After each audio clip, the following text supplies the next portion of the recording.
Ja, mijn eerste herinneringen die gaan, aan Piet Kalms die gaan terug naar de 70er jaren. Dan zag hij tegen mij, en Vos, wie is het met toch? Piet was een man van weinig woord. Een klein manneke en wie ik een jaar of 12, 13 was, toen zat ik op dezelfde jeugd als hem qua formaat. En daarna word ik groter.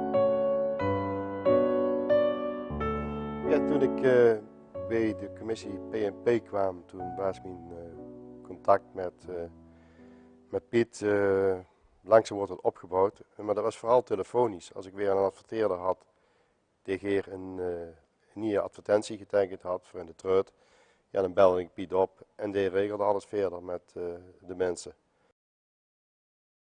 Ik denk dat nam mij een keer op straat aan Piet en El het voorgesteld. Ja, mijn eerste herinneringen die gaan, aan Piet Kalms die gaan terug naar de 70er jaren. Ik herinner me nog dat ik toen, wie zo'n kleine Hens, ganse middagen toe in de keukentafel heb gezeten.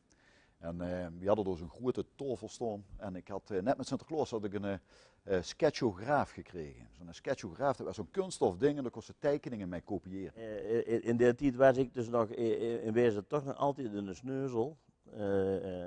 Ik had nog helemaal niks in te brengen. Wist dat Piet op een gegeven moment zag, was er zondtestig niks thuis voor de vaste wal, want ik wil ze niet bij de PNP komen. Piet Kalms ken ik eigenlijk toch alweer een hele tijd. De eerste keer kwam ik hem tegen was mij bij Henk. Toen word ik naar Henk geroepen. Dat is denk ik in 99 geweest of zo. Piet Kalms ken mij langer dan ik Piet Kalms als ome van mij. Keek ik toch tegenop, dat is niet lang geduurd. Klein manneke en wie ik een jaar of 12, 13 was, toen zat ik op dezelfde jeugd als hem qua formaat. En daarna word ik groter. Maar Piet Kalms ken ik van toes uit. Op de verjaardagen van onze familie, een hele grote familie, daar kwamen de ooms en tantes altijd bij hun broers en zusters. En ik had de mazzel dat mijn pap op 3 juni jarig was en ik ook. Dus ooms en tantes kwamen mee. Ik maakte de deur op, kreeg 4 piekenstoek.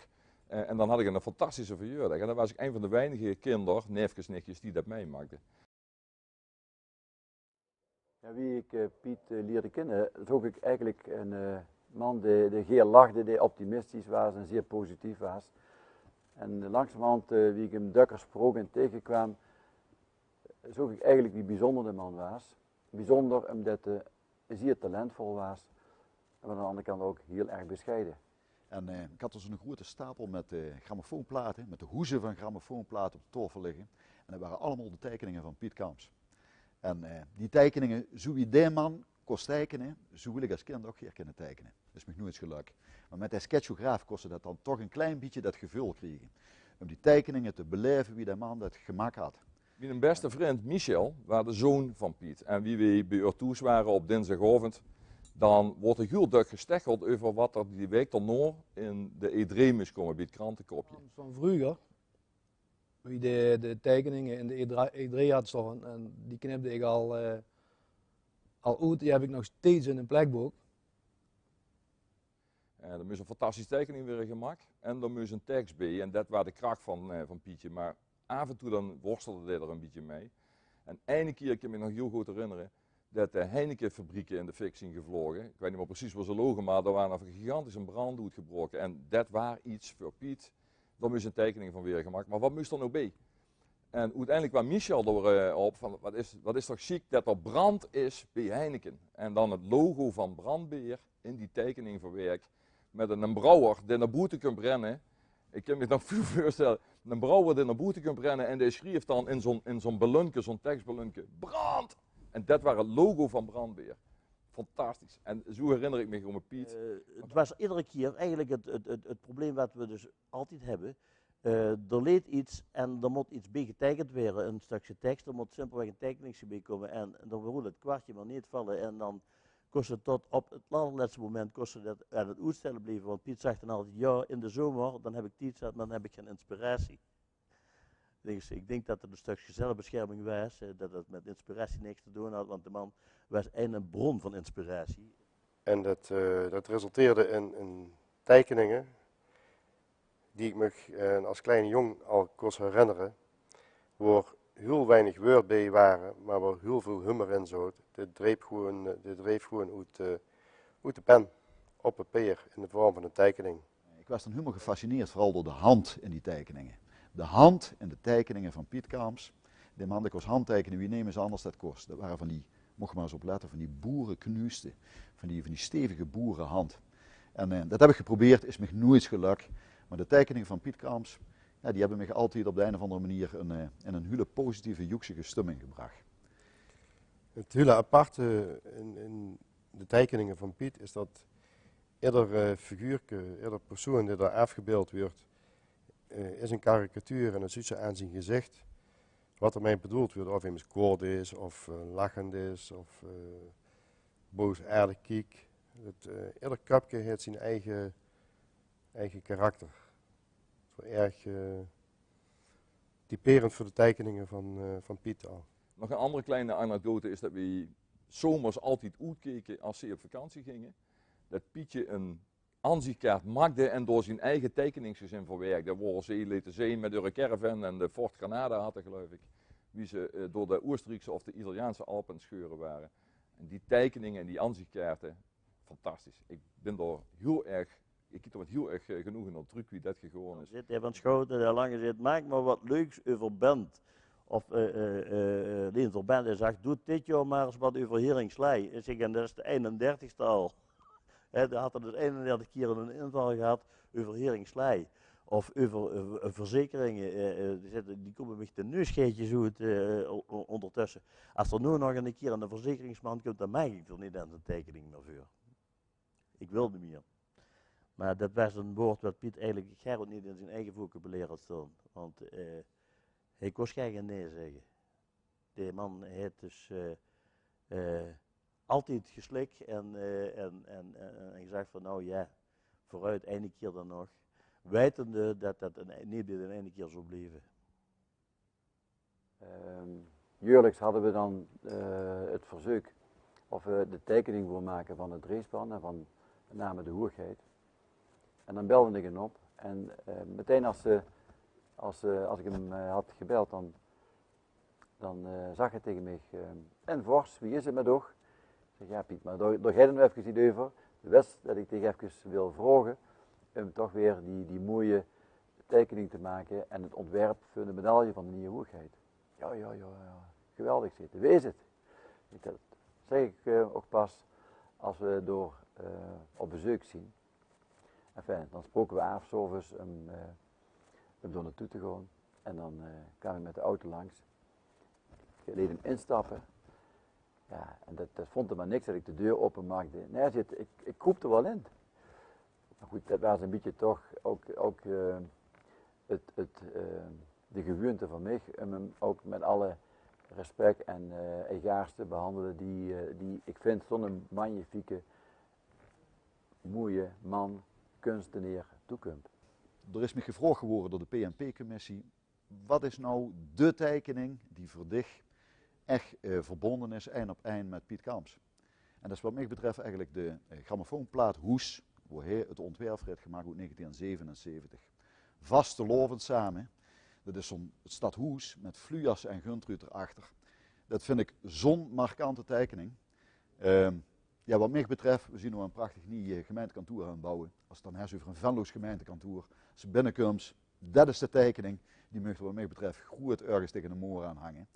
Dat is een icoon. Frietverkoper die heel erg teleurgesteld is omdat de buurman lekkerdere friet heeft kennelijk. Want toen staan alle klanten te smullen, te smikkelen. En die zijn er vrolijk van geworden. De prins staat door met de scepter, de staat te juichen bij de frietkroom. Ja. En iedereen geniet aan de kant van het pleetje. Aan de andere kant is een teleurgestelde frietverkoper. Een van de mooiste tekeningen die ik van Piet Kalms vind is eigenlijk nog steeds zijn eerste LP. Vastelovend samen uit 1977. En het zegt eigenlijk alles over de Venlose vastelovend. Die LP is natuurlijk heel bekend vanwege de leedjes die erop staan. Maar de symbolen die voor op de LP staan, het stadhuis, Fluurs en Guntruid, Daan, die ook eens aansteekt erop. Eigenlijk komen die symbolen al 20, 30 jaar terug. En die had Piet toen al gebruikt. En dat is nog steeds een van de meest zeggende tekeningen die er toen gemaakt zijn geworden. En nu nog steeds zoveel zit. Ik heb een tekening uitgezocht. Dat was van zijn grote opdracht voor de 21ste keer iets over autoband te zeggen. En ik heb er dus een uitgezocht, die is van 1992, meen ik. Waarbij je dus een bandenverkuiper rijdt, is op de achtergrond van even een steppenbandje en een tractorband heeft staan. En dan komt er een hele druk en ik hem vragen, heb je ook videoband? Nou ja, dan denk ik van, dan kan ik dus nog mee lachen, denk ik, als ik dus 120 ben. Want dat is zo kernachtig iets, uitdrukken, ja, daar moest je toch wat talent voor hebben. En dan kwamen we aanbieden hoogheid en die 2 adjudanten en dan was ook even nog de quiz van wie van de 3 denkt ze dat het zo weer. Enfin, als we door uit waren, dan ging het echt om het ontwerp van de medaille. En ja, vooral de eerste keer was ik helemaal perplex. Wie je uit zijn kontentest op zijn Venus gezag een heel klein notitieblokje toverde en nog een kleiner potluurtje. En met dat potluurtje, wat echt helemaal in de handpalm weggezonk, kostte een aantal schetsen maken. En dan iemand die hem niet kost zou zeggen van ja, dat kan nooit wat weren. Dus op een gegeven moment voor zichzelf wilde, verdomme nog aan toe. Ik weet wel dat ik vroeger nog 2 seconden had hoeven denken en dan had ik weer een idee. En de street, die dus met een hele hoop andere dingen nog samen gingen, van dat er dus zeg maar, wat afhankelijker wordt van anderen. Ja, ik denk dat het er heel lastig mee gaat. Ja, toen zien we gaan zoeken naar een nieuwe tekenaar, de redactie dan. Op een gegeven moment kwam Leon Peters kwam in beeld. Die wil wel wat tekenen, maar ja, dat moest natuurlijk op een manier doen dat iedereen er tevreden over was, over een zogenaamde opvolging. We waren op vakantie geweest. En we kwamen 's nachts om 12 uur thuis van nogal een heftige rit van Spanje door Frankrijk met de heftige regen en files. En dan belt 's morgens Piet dan op, kan ik even komen? Ik zei, ja tuurlijk, ik zet de koffie wel klaar. Dus toen kwam Piet bij ons even op bezoek en toen kwam de grote vraag of ik de opvolger wil weer van hem bij Jokes. Ja, dat was natuurlijk een hele eer, daar was ik wel heel groot op.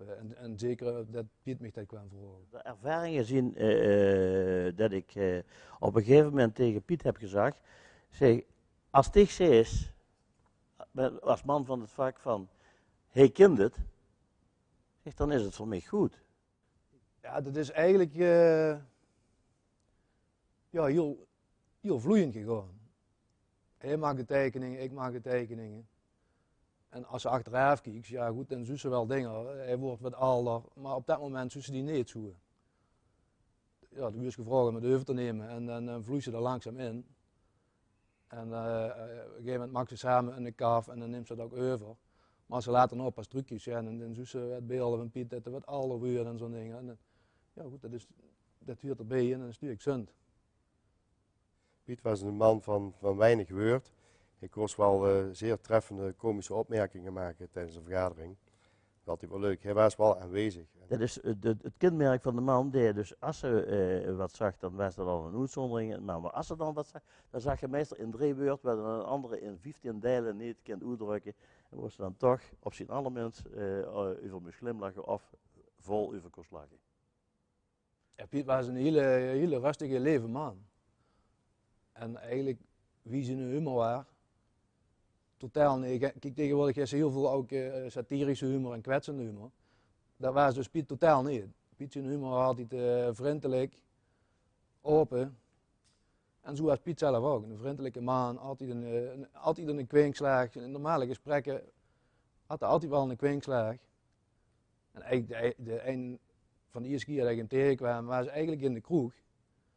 En toen kwam hij bij me staan en hij zei, ja, ik weet niet wie de afwas deed, maar ik zet mijn lichtglaas zet ik maar even hier op de bar. Het was zo'n ding. Dat was nooit zonder humor. Ja, dat was Piet. Op een gegeven moment gingen we over op Windows. En ik moet zeggen, dat was een van de allersterkste opmerkingen in de ganse moment dat gezegd over Windows en zijn mogelijkheden en onmogelijkheden aangehuurd. En hij zag op een gegeven moment heel droog, een beetje de ruimte inkijken. Ja, we hebben Thermopane. Ik heb geen Windows, ik heb Thermopane. En ik ben heel erg gegroeid dat ik nou voorzitter mag zien van die commissie die Piet mede goed heeft gemaakt, met name de Treut, met zijn fantastische tekeningen. En ik hoop er nog een linkte van Joren van te mogen genieten.